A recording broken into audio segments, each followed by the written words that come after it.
My business is making more money than ever. So why doesn't it feel like I'm building real wealth? If you've ever asked yourself this question, stay tuned.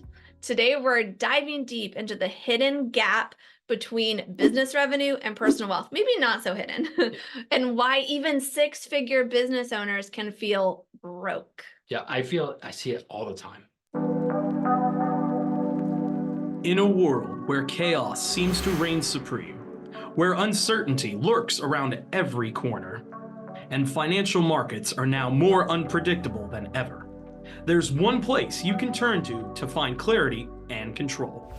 Welcome to the Wealth Wisdom Financial Podcast. Hey, I'm Brandon. And I'm Amanda. Join us as we dive deep in the world of personal and business finance to assist you in navigating through the chaos and building the financial future you deserve. We believe when conventional financial thinking doesn't get you where you want to go, you need wealth wisdom. So if you're ready to take control of your financial destiny, tune in to the Wealth Wisdom Financial Podcast. Because in a chaotic world, your money shouldn't be. Subscribe now and never miss an episode.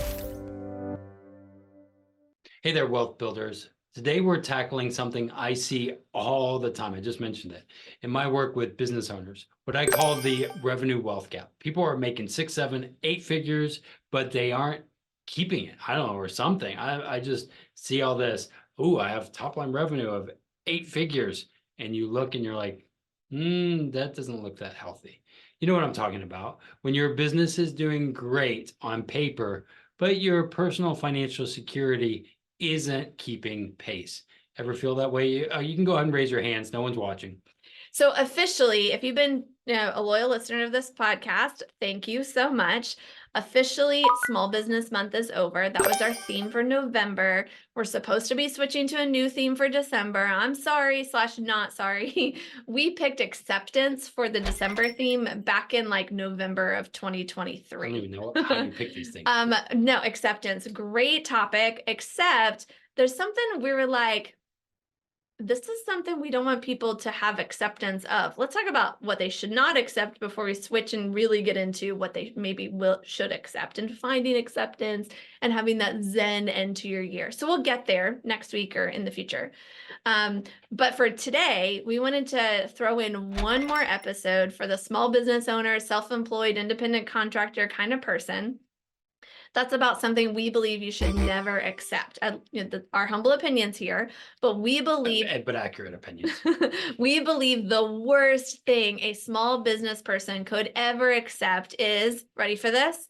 Mediocre financial management, both within the business and outside your business, on your personal side too. Yeah, I do want to stop here real quick, is I talk to business owners all the time, and they either delegate that financial side, or they just say it's too confusing. Well, and if they do delegate it, they don't follow up to make sure it's actually working properly. Or they just say, my bookkeeper takes care of that for me. And their bookkeeper's doing a bad job. Yeah, it's bananas.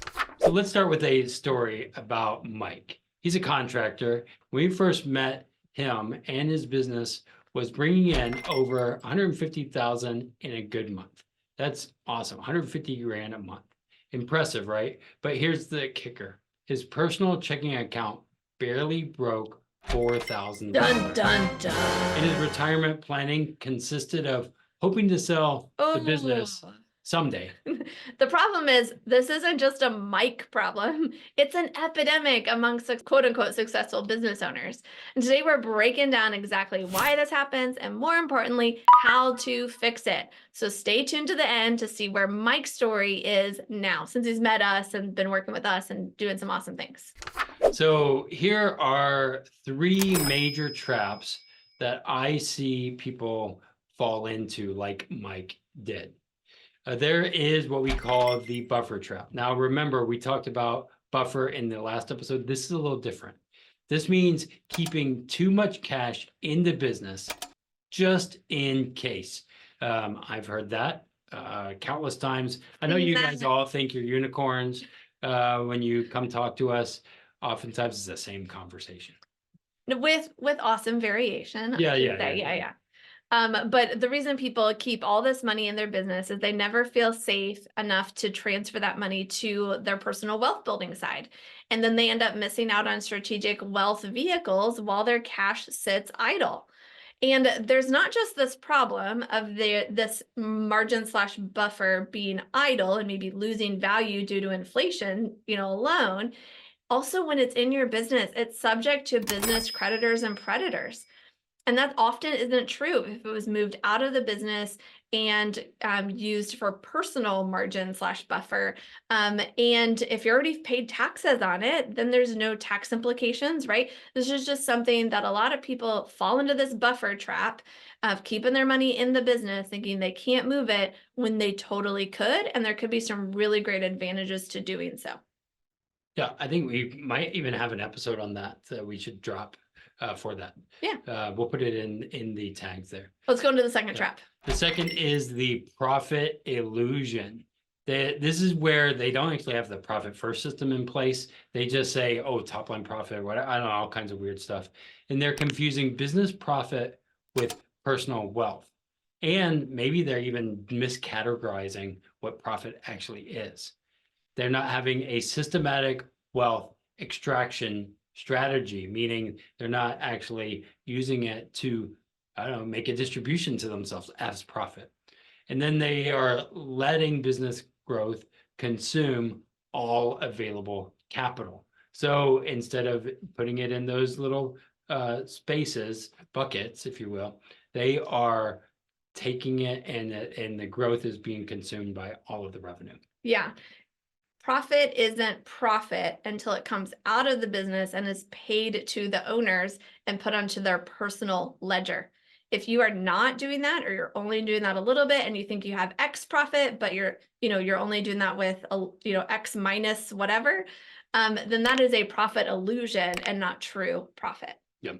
And then the third trap is one that really gets me. I call it the market dependency trap, where maybe you are taking that healthy profit, you're moving it to the personal side, but then relying solely on traditional investment vehicles for how to grow that wealth and exposing that personal wealth to the same market volatility as the business revenue with no guaranteed growth strategy. And the funny thing is, a lot of times what happens is that market volatility with the money that's there on the personal side, subject to, stock market whims, and the business cycle and how your business might do in the ups and downs of the, sales and revenue generation, those often correlate with each other and they're not independent from each other, which means you're taking more risk, not less, when you're building your personal wealth. So we don't want to fall into that market dependency trap either. Yeah, uncorrelated assets or something like that is, technical term, right? Now, I know what some of you are thinking, but I need that buffer in my business. People say that, I need the buffer in my business. Or the stock market has historically been the best way to build wealth. Have you ever heard that one before? And again, maybe, but as a business owner, maybe there's even better ways. So stay tuned after the commercial break, and we're going to challenge those assumptions.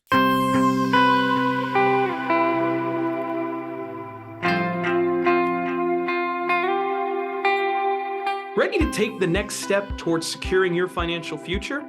Whether you're planning for retirement, saving for your dream home, or you just want to make your money work harder for you, the team at Wealth Wisdom Financial are ready to assist you. And now, it's easier than ever to see how we might give you a boost on your financial journey. Schedule a 15-minute discovery call with one of us today. And let's discuss your questions and your financial goals together. Don't wait any longer. Your financial freedom awaits. Schedule your discovery call at www.wealthwisdomfp.com/call. Okay, first let's talk about that buffer. Yes, your business needs something called operating capital. Very important, have your operating capital. But there is a difference between smart cash reserves and hoarding. You don't have to watch that hoarder show on A&E or whatever it's on to know that hoarding and smart reserves are very different. what we love to invite entrepreneurs, business owners to do is to quantify their true buffer needs and then put the rest to work building wealth without taking unnecessary risk. And you can do that. Yeah, which is a good bridge to the second thing. Yeah, while the market has historical returns, business owners need something different. You already have plenty of risks and volatility in your business. I mean, if you're a business owner, you know that. Your wealth building strategy should provide stability and safety to balance that out. It's both, so then you can take more risk because you built If you want to. yeah, foundation. Yeah, yeah. So here's what successful business owners do differently. We've got 3 things we want to have you try on for size, see how this fits for you, okay? Successful business owners, this is what we see them doing, is what we try to do ourselves. So the first is having different hats on your roles at this kind of wealth building level. As business owners, we know we wear all kinds of hats. One day you're the janitor, one day you're the top salesperson, one day you're, the CFO, all the things that the hats you have to wear. We're talking about something a little different. As a business owner, you want to have that business owner hat where you are doing what you need to sustainably grow your business and keep it growing in a way that's healthy, and where you're combating Parkinson's law and keeping, the expenses under control as you grow revenues and so forth, right? You've got that hat. A lot of business owners, They've never even put that. Well, they think they have. They think that, yeah, that's the hat they know. Yeah. But then sometimes you have to take off that hat and put on a wealth builder hat. This is the hat that's focused on extraction and preservation. This is the hat that says, hey, business owner, you started this business not just to grow this big cash-eating monster, but to grow something that you benefit from, that you get the top reward from. Otherwise, you could have grown somebody else's cash-eating monster, right? And so in order to benefit from it, you have to actually extract those benefits and make sure they're preserved and growing and there for you for your future. And that's the wealth builder hat that you would want to put on. And then sometimes you have to take that hat off and also put on the investor hat, where you're like, okay, I've got this money that I've extracted and I've preserved. When is it strategic to deploy that to grow my business, to pursue a new income stream, to, help my children get through college if that's what I decide to do? What is the strategic deployment of that investment? What kind of investment am I going to make? And those hats are very different. You kind of have to look through the decisions that you make through each one of those hats, right? Take them off, put them back on with every decision you make, or with lots of decisions you make. That's one way to really be a successful business owner and bridge the revenue wealth gap. And to be clear, your bookkeeper doesn't wear those hats. Correct. Just so you know, bookkeeper doesn't wear those hats. Your CPA doesn't wear those hats. Yeah, they might have part of it that you can use, but you need to wear those hats and be able to make those smart decisions and be the CFP, or not CFP, the CFO in your own business, right? And the CFO of your life too. Yeah. So now we also want to use this wealth trifecta, right? To be able to do all of that, like those 3 things. You want to have safe growth vehicles that are growing your money. You want tax advantage strategies that, again, not just talking to your CPA and saying, how can I lower taxes forever, and have tax advantage strategies as you grow your business, as you grow your staff, right? And leverage optimization. That is a big word, but being able to leverage whenever the time is right, or when winter comes, sometimes that happens. So how do we use our assets to leverage during lean times and really awesome times? Yeah. And also, how do we optimize and get more efficiency, more control, and more safety as we go too? Yeah. Optimization. I love optimization. Yeah. So wealth trifecta is safe, tax advantage, and optimized, and able to leverage that optimization. Okay. And then finally, here we go. Hold on. To which hats? To all your hats. Yeah. This is going to blow your mind. But yes, successful business owners create wealth systems. They don't leave any of this to chance. They have things like automated extraction schedules, times when they're taking the wealth that their business is growing and extracting it on a regular, healthy, routine basis, a Isn't that habit that's automated. They don't even have to think about it. It happens. 10th and 25th or something? Yeah, something like that. They have clear metrics for success. Hopefully you've got those already, but if you don't, those wealth systems, they need their own metrics. So like, am I being successful here? And are those metrics clear? And then finally, they have regular wealth strategy reviews where they say, okay, how are things going? How can I improve this? Is it still tied with my goals as they're evolving and things like that? So they create these systems that have schedules, they have clear metrics, and they have regular reviews. So with that, remember that thinking time, that idea of not just doing the work, but putting in that space to be able to think through those various hats. When do you need to grow it or not, right? And so that's one of the things that we love doing and helping. We are strategists. That's what we love thinking through and being a part of your team as you grow your business. Yeah, we're gonna come back to that, but it's time to update you right now on where Mike is today with these sorts of changes. I know you've been on the edge of your seat waiting to hear what's happened to Mike. So guess what? Mike is, yes, strategically and systematically taking money out of his businesses with habit and storing it personally in a place where it grows safely and predictably. When a growth opportunity comes up, whether in business or something else like real estate, he is deploying that strategically while keeping enough contingency capital in case something goes wrong, personally held, where it's safe from creditors and predators. And when he got his tax bill this past spring, no surprises. And he had the cash to correlate to that tax bill, paid it easily. He got clear on how his cash flows. He found places for efficiency and automation.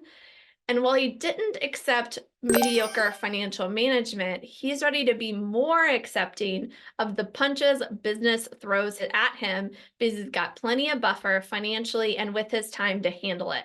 As we, I guess, are going to bridge into this theme of acceptance in our next episodes. Hit that subscribe button so you don't miss those.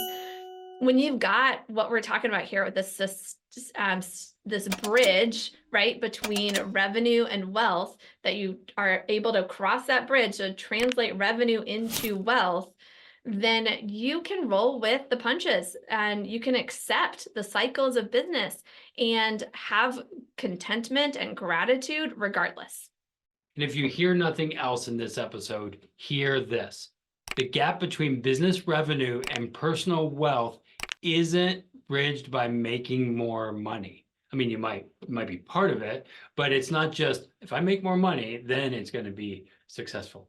It's bridged by having the right systems to transform that revenue into lasting wealth. Yeah, let me translate this here. For those that are on YouTube, you get to see this visual. For those listening to the podcast, this might be where you want to go over and switch to the YouTube version. But you can maybe try to imagine this with me. Let's say here in my left hand, I've got revenue. Here in my right hand, I've got personal wealth. And there's a gap between them. Like they're not next to each other. There's a gap between them. If I'm trying to grow the revenue of my business, my left hand goes up. Did the gap between my left and right hand get bigger or smaller? It got way bigger, right? And in fact, as a lot of people grow the revenue of their business, Parkinson's law kicks in and their expenses go up and they're like, oh, I need to actually put more money into my business so that I can buy a little more inventory, get things prepped for this extra revenue I'm about to receive. And so their personal wealth actually goes down, making that gap even wider. Which causes the problems of bankruptcy. All kinds of problems. Yeah. So what we're talking about, and that's a very shaky proposition, right? We're talking about is bridging those two so that as business revenue goes up, personal wealth goes up too, and they're growing together at the same time. And that takes some systems, some habits. They're not super complicated, but they're super effective to build. So if you're ready to close your own revenue wealth gap, I've got something special for you. We're hosting Wealth Wisdom Week. Yes, of course, we're going to have a Wealth Wisdom Week or something like that. We're Wealth Wisdom Financial, right? So this December, we're having 5 days of deep diving into exactly how to build personal wealth as a business owner. It's completely free, which we should charge for it. I mean, I don't know why you're making it free. It's because you're just I have a big heart. altruistic. I don't Yeah. know. And we're covering everything from cash flow optimization to guaranteed growth strategies. Now, again, we're making it free because we want to help you as the business owner. And if you don't have the time, I mean, seriously, maybe you shouldn't be in business, but this is Well, and there's recordings. You don't have to show up live. And yes, we know 5 days is not a week. It's a work week. Be with us here on this Wealth Wisdom Week and the play on words. Yeah. So really, it's a really powerful thing. Even if you get a few nuggets each day, it's going to be powerful. So go to wealthwisdomfp.com/seminar and register. wealthwisdomfp.com/seminar, SEMINAR, if you don't know how to spell seminar. Those are practical, proven ideas that we're going to be sharing to build wealth that works specifically for business owners, entrepreneurs, and the self-employed. If you're one of those, don't wait, go get registered, save your spot right now. If you love one of those, you care about one of those, please share that link with your friends, family, your favorite small business owner in your community, whoever it might be. We'd appreciate it. And I'm sure they would love you paying that forward. So thanks again for joining us. Don't forget, hit that subscribe button, give us a like, give us a share, I don't know, write a comment. And if you write a review, we would love that too. And we would appreciate all of the love, especially in this giving season, I guess. We are thankful for you if you don't know that already. So live long and profit. Remember, the topics presented in this podcast are for general information only and not for the purpose of providing legal, accounting, or investment advice. On such matters, please consult a professional who knows your specific situation and is going to help you make not just business wealth, but personal wealth. I don't think we said this. Wealth Wisdom Week, when this episode drops on a Wednesday, it starts the following Tuesday. So if you haven't already, go get your spot right now. We'll send you the reminders, we'll send you the recordings. We'll make sure you get some kind of value out of that week. And we hope that you have a great rest of your year as well. Take care.